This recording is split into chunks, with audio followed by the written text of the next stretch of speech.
What's up, everybody? All praise be to the Creator, Most High. I hope everybody had a good Sabbath, good time, enjoying time with God.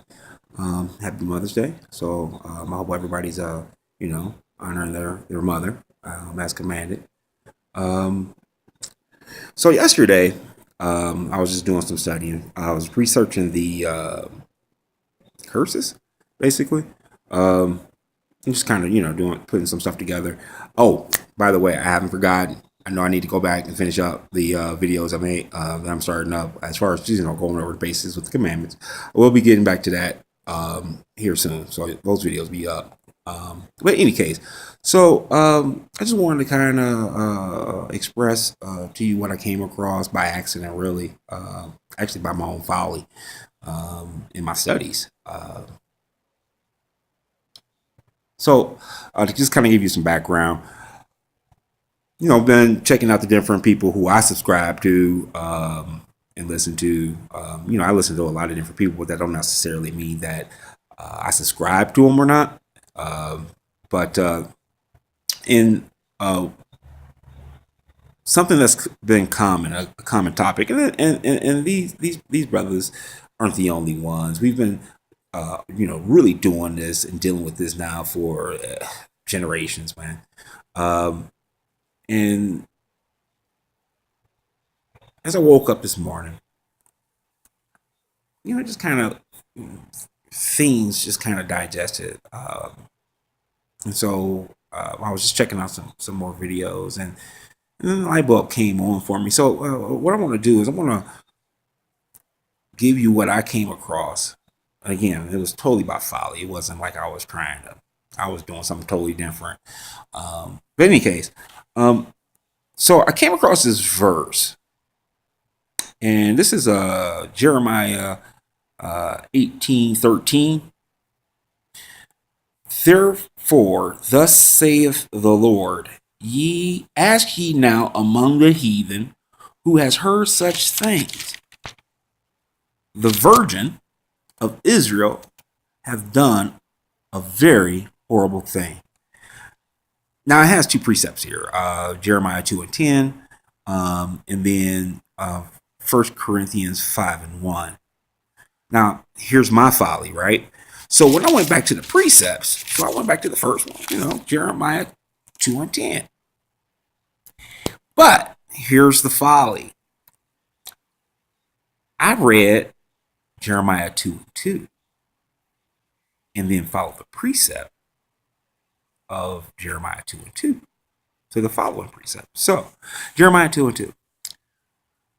Go and cry in the ears of Jerusalem, saying, thus saith the Lord, I remember thee. And then you got that,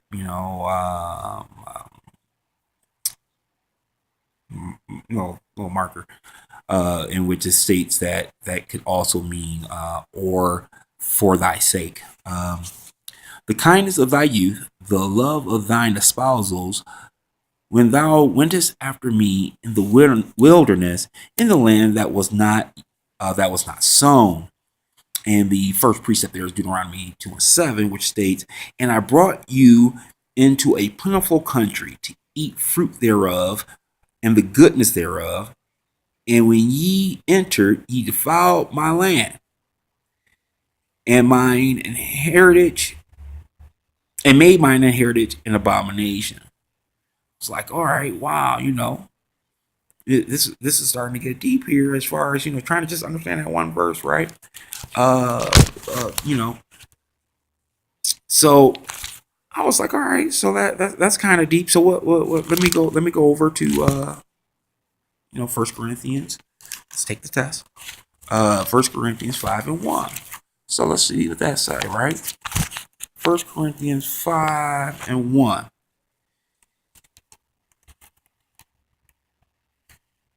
It is reported commonly that there is fornication among you, and such fornication as is not so much as named among the Gentiles, meaning that the Gentiles ain't doing this, despite the fornication that they're doing.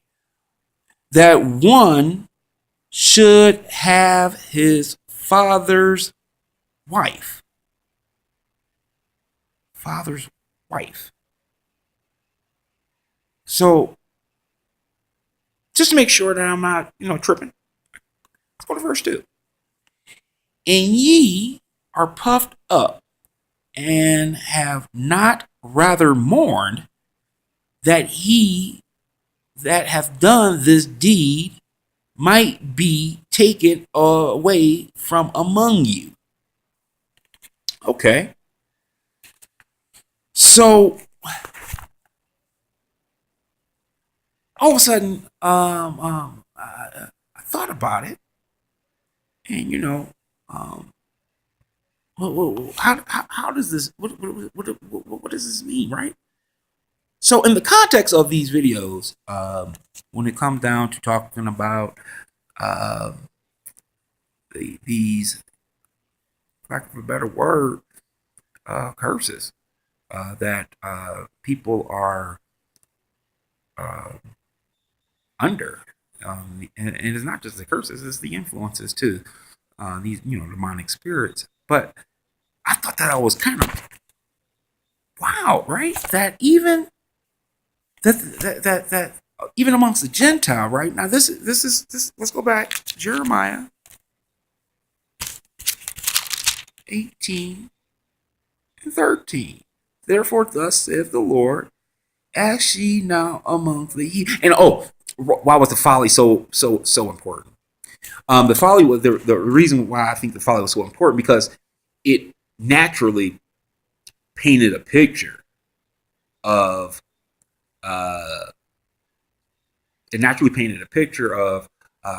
what I was already studying, and like I presented before with the Ten Commandments. And the picture being painted here is the land that was when he brought us out of the house of bondage, right? And but we fell away, basically. We sinned, but it was the putting that picture painted of the background of what we were given, and then to see compared to excuse me, and then comparing it to the fall that Israel has made, and that contrast, that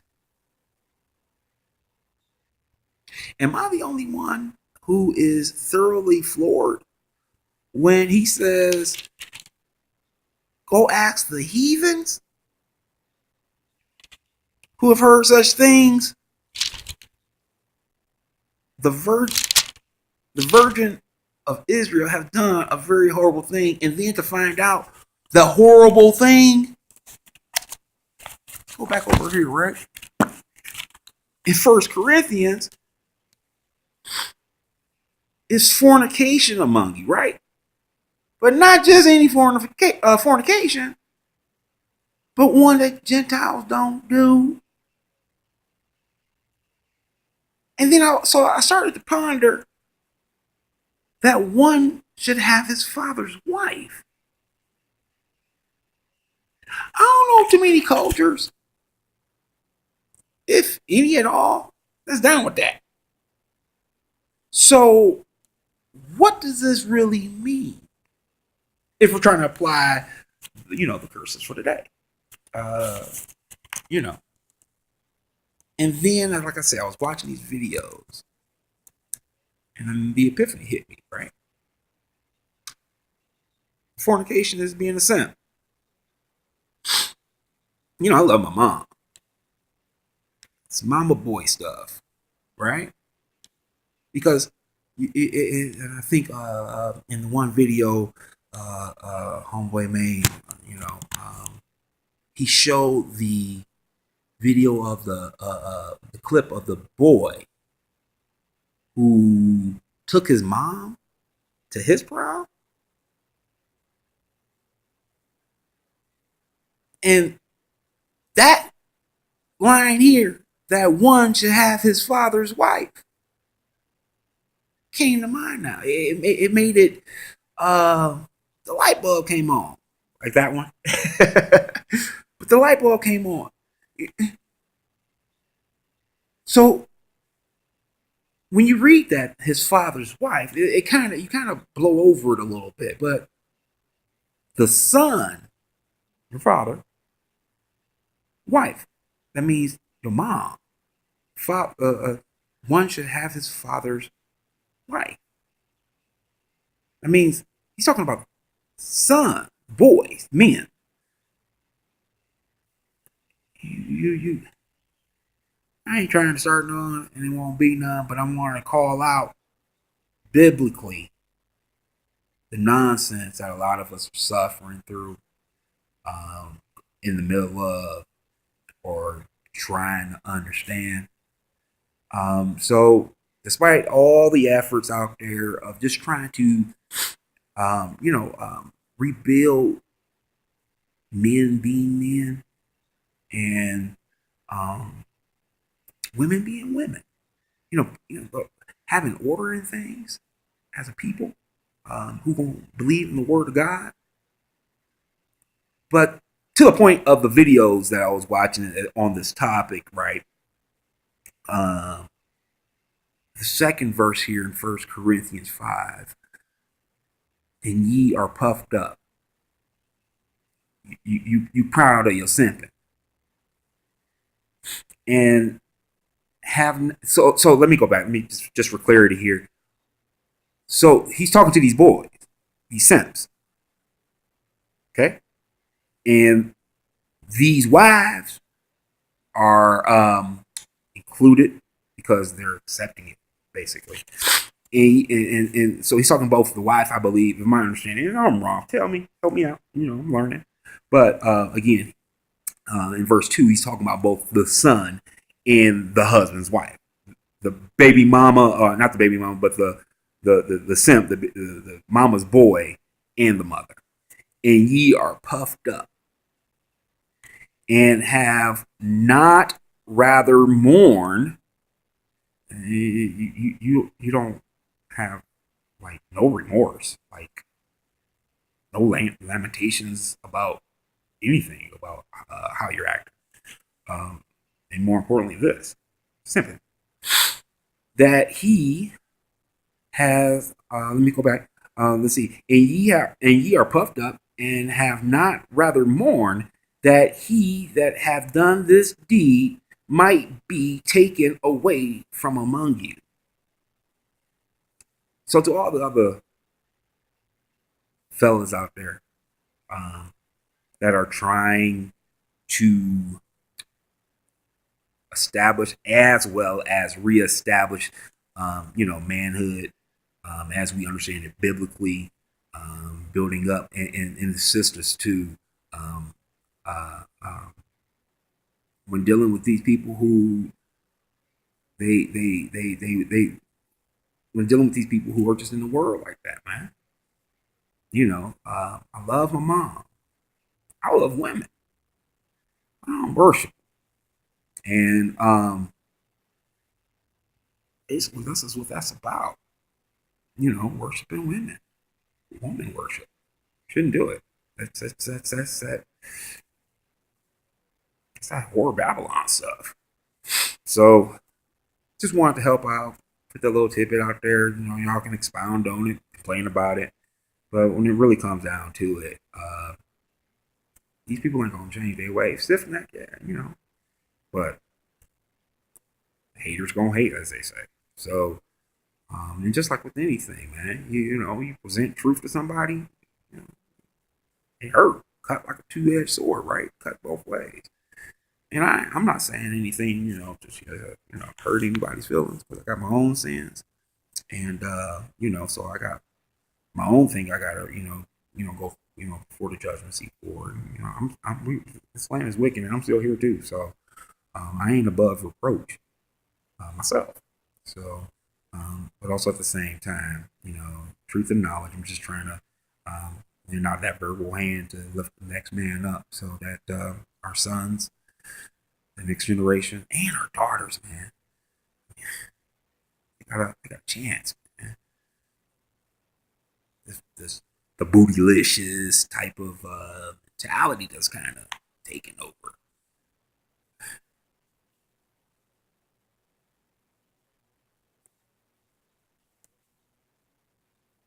While I'm thinking about it, let me address something because I guess I should bring it full circle.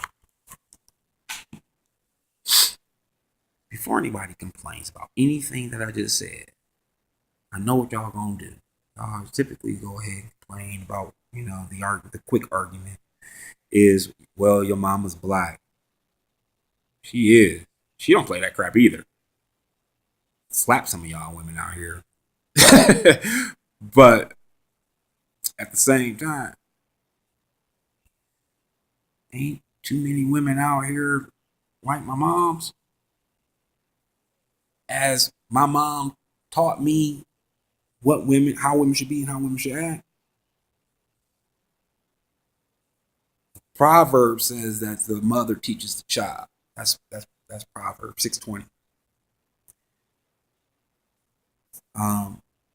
So their role as teachers, and I might make a video about that too, because I understand the message, although I might not necessarily like the way it's being presented, because they gotta be careful of word magic and stuff like that, and casting spells on folks. But they're teachers. It's the children. So it says 6:20. Keep your father commandment, and adhere to the teachings of your mother. So my mom, using my mother as an example, as the measuring stick. I don't ever recall my mama sitting up here with her butt hanging out, or taking selfies, displaying all her goods.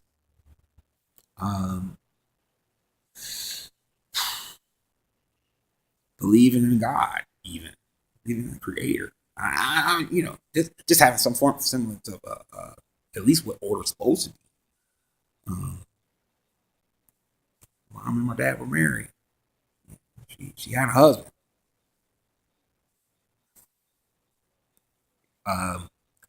So, in any case, compared to what's out there now, and I got a daughter growing up in this mess. I don't want her to be a victim of what's being promoted out there. And I think it's my job as a parent to be aware, what the stuff is out there. You know what I mean? So I can tell her, teach and inform her and show her, so she don't fall into the traps. How's it go, man? You can tell when a daddy, by looking at a woman, you can tell if a daddy been in her home or not. And then we just came through a generation of men not being in the home for whatever reason. And now these women are moms, man. They're grown now. You see what I'm saying? These daughters that grew up in these homes without men, they women now. And looking how they act, dang, man, that ain't in the home. And that, y'all are always quick. I can do what I want. Yeah, you can do whatever you want to. You grown. You grown. You see where unlike most people, I agree with the women's lib movement to a point. If you want to act that way, then get what just deserves, right? So I don't have a complaint about it. But again, it's my job just to simply point it out and point you in the right direction. Hey man, that ain't right. What you do is what you do. But all this stuff out here, y'all, that's just 100. It just is what it is. And then vice versa too on the SIMPs. Y'all are equally accountable with being a representation of that ain't in the home. I was blessed to have my father in So, and now I'm going getting older. I mean, I see it more and more of a blessing. Um, but before I let y'all go, just food for thought. We the old saying is, home is where the heart is, right? You ain't gotta. So if your father is not in your heart,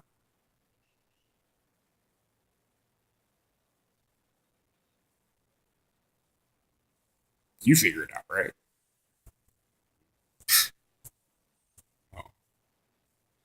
I don't think not to belittle the physical presence because that's very important. I think the spiritual presence, heart, is also important, if not equally important. All right, y'all. I ran my mouth enough. My little tidbit. Right? I ain't never shut the shit down, right? Say I'm gonna do it in my 5 minutes. 5 minutes, probably equal about 50. All right. So thanks for dealing with me, and God bless. Take care, y'all.